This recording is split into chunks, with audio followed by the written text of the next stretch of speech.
Lucky you. 36 best Tuned holes in into golf. Alternate Shots podcast, Barney's Army. where we talk about golf, Sandy. poker, James Bond. horse racing, Double. classic movies. Zenyatta. We have no script. Down the stretch they come. We are glad you joined us. Frankly, my dear, I don't give a damn. So, Billy, it's been a while since we've done an episode. Just a brief kind of update in between when we really do an interesting episode. As you're looking here, Santa Anita, that's the site of the Breeders' Cup, isn't it? Yep, biggest race of the year, money-wise. Biggest races of the year, 2 days of huge purses. Been around for, I don't know, 20 years or something like that. And they, aside from the Triple Crown, which will always probably be the most desired capture for a trainer or an owner, the Breeders' Cup certainly is up on the top of the list.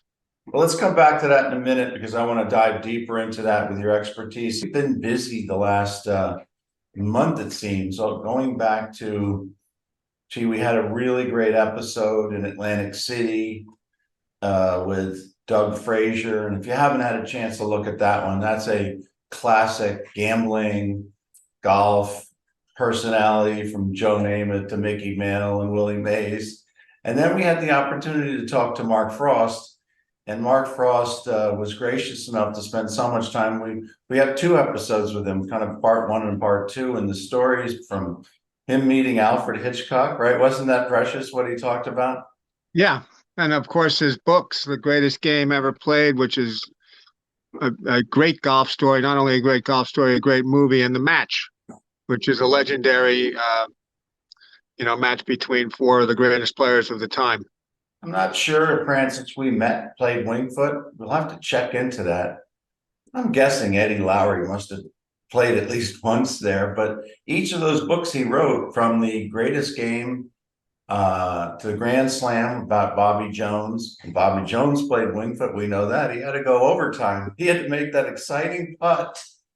Right, and when he came back years later, they set the pin up and were letting people try the putt, and they gave the putter to Jones. He said, I already made this one. So Jones still would have had the ticker tape because he won all the four majors in 1930. Then, let's see, we talked to Max Adler, who's the editorial director at Golf Digest, and he has by definition, he has an in with every current golfer, right? Everybody wants to talk to Golf Digest. sure, Golf Digest is the leading golf publication out. Golf Digest has been in our lives as long as we've been playing golf. Stated. So we talked to Max about 2 weeks ago, but he said, it seems to be all settled between the PGA Tour and the PIF, which is.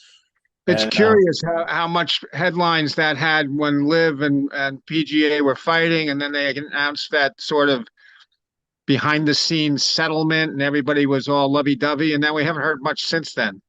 No, I think we're going to hear some. Yeah, and the fans. It's how much will the fans tolerate? History tells us fans tolerate way more than individuals would, but as a group, you take the Yankees, for instance. They're supposed to be the best team in baseball, the best payroll, blah, blah, blah.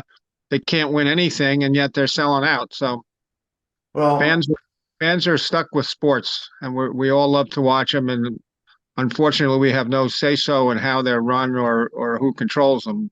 As Cody Gifford said with the projectioners, the deal that the mafia had over the movie industry, right? They had the CEO of the IATSE and the projection people in every movie theater as part of that union. If the mafia wanted to shut down movies, they could. And, IATSE is the International Alliance of Stage and Theatrical Employees, and they're a pretty strong union. We were fortunate to have an episode about Frank Gifford, as told by Cody Gifford, kind of like Matt Venturi talking about his father, Ken Venturi. That episode, I've talked to some of my friends that are very close, very, very close to the Giants, and they loved it. The transition to announcer, then he came back after that bad hit by Chuck Bednarik. But he was kind of the guy that developed the platform for athletes to be announcing that, just like Palmer developed the golf. He was a trailblazer there. I mean, Venturi had made the transition as well, but not quite the same way because, football is a little bit more viewed, I'd say, than golf. Right. And so in football, Frank taught me less is better, and he would kind of complain and bellyache over how much these guys talk now. I'm not sure what he'd think of the red zone. He probably would not be able to do it. He would say his head's going to blow up. Yeah. But Where they show you every touchdown of the day. Right there, rapid fire, boom, boom, boom, boom, boom. Yeah, he might like it. He'll just turn the sound off, as Cody said. Mark Frost, who he has an association with Wingfoot. His roommate was Michael O'Keefe, Billy O'Keefe's brother. Michael O'Keefe was one of the stars in Caddyshack and still revered and great. Yeah, and Billy O'Keefe is one of the stars at Wingfoot. So that's it. Yeah. So these stories are out there. There's probably a half a dozen to a dozen new ones in the last or updated ones in the last 4 to 5 weeks. We ask you if you like the content. We really are serious about this. You got to just hit the subscribe button. That helps immensely. It helps us. It doesn't cost you anything. It's not annoying. But let's shift gears here, Billy. Let's finish up with Santa Anita. And if I'm an average or a below average handicapper, which I am, you're an expert handicapper.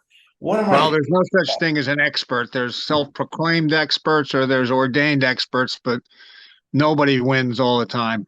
What are you doing to prepare for this so that you don't have to go crazy on Saturday? Is there anything you're doing now in the next week or two?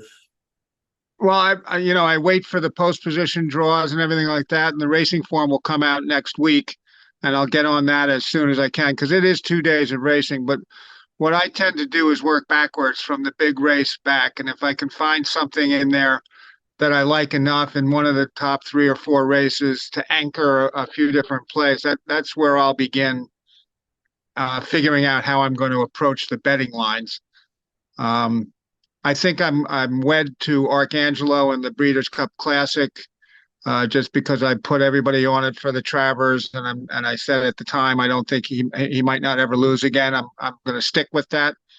So I'm not so sure I'm handicapping anymore as good as I think he is, and the trainer is certainly as good as I think she is. Yeah. So that's what I'm really looking forward to, is seeing who's up against him in the Classic, and what kind of running lines they have as far as, do they go forward or do they sit in the back, or do they ride somewhere in the middle and try and make the one run or get the jump on Arcangelo. I think Arcangelo will probably get a little closer than he normally does in this, try and stay out of trouble. It's going to be a really good race. And the distance at 1.25 miles is always testing. So it separates the men from the boys, as they used to say. It's going to be beautiful. Santa Anita looks like a beautiful track. I wish I was there in person. We'll have more on this to come in about a week from now, just before the race, maybe Thursday. We'll have an updated 2 dopes doping out the Breeders' Cup at Santa Anita. Billy, this is great.